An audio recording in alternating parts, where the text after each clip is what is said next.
আমার পূর্বে যিনি আলোচনা করেছেন মাওলানা আমির খুরশো সাহেব, উনি শেষ করেছেন নামাজ দিয়ে।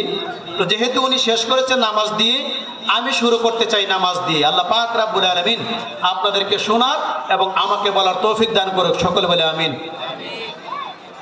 হুজুর লাস্টে বলেছেন নামাজের কথা।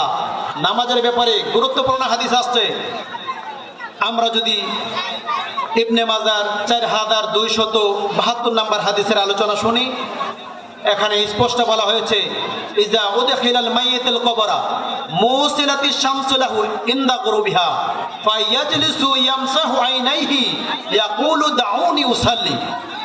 স্পষ্ট বলেছেন, আমরা আল্লাহ পাক রব্বুল আলামিনের হাবিব বলেছেন, যেই ব্যক্তি দুনিয়াতে নামাজকে হেফাজত করলো, যে ব্যক্তি দুনিয়াতে নামাজকে হেফাজত করলো, রাসূল পাক সাল্লাল্লাহু তাআলা আলাইহি ওয়াসাল্লাম ফরমান, ইজা উদখিলাল মাইয়িতুল কবরা, যখন কবরে মাইয়িতকে রাখা হয়, ফায়াজলিসু ইয়ামসাহু আইনাইহি ইয়াকুলু দাউনি উসাল্লি, যখন ওই ব্যক্তিকে কবরে রাখা হবে, সেটা সকাল 8 ঘটিকা হতে পারে, বিকাল 5 ঘটিকা হতে পারে, অথবা রাত্র 9 ঘটিকা হতে পারে, যখনই বান্দাকে কবরে রাখা হবে, কবরে রাখার সঙ্গে সঙ্গে আমরা আল্লাহ পাক রব্বুল আলামিন ওই ব্যক্তিকে এমন একটা সময় উঠাবে, ওই ব্যক্তি দেখবে যে আসরের নামাজের সময় চলে গেছে, মাগরিবের নামাজের সময় চলে আসছে।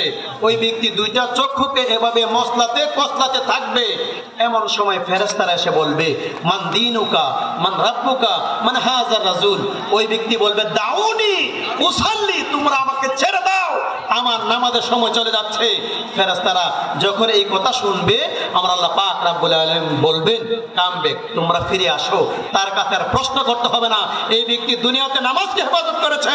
যেই ব্যক্তি নামাজকে হেফাজত করবে, ওই ব্যক্তির কবরের ভিতরে কোনো প্রশ্নের উত্তর দিতে হবে না। জোরে জোরে কই সুবহানাল্লাহ। আমরা নামাজ পড়তে চাই কি চাই না? যেই ব্যক্তি নামাজ পড়বেন, আপনার কবরে কোনো প্রশ্নের উত্তর দিতে হবে না, তাহলে আমরা নামাজ পড়া দরকার আছে কি নাই?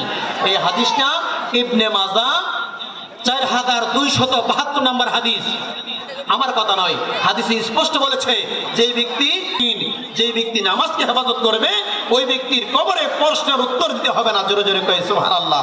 নামাজ পড়া দরকার আছে কিনা নাই?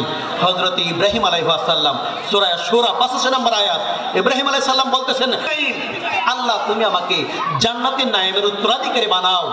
আল্লাহ পাক রব্বুল আলামিন সূরা আল মুমিনুন 9, 10, 11 নম্বর আয়াতে আল্লাহ বলতেছেন যে যারা নামাজকে হেফাজত করলো, নামাজকে যত্ন করলো, তারা কি হয়ে গেল? ওয়ারিস হয়ে গেল। কিসের ওয়ারিস?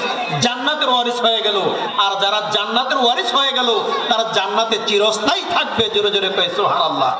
ইব্রাহিম আলাইহিস সালাম দোয়া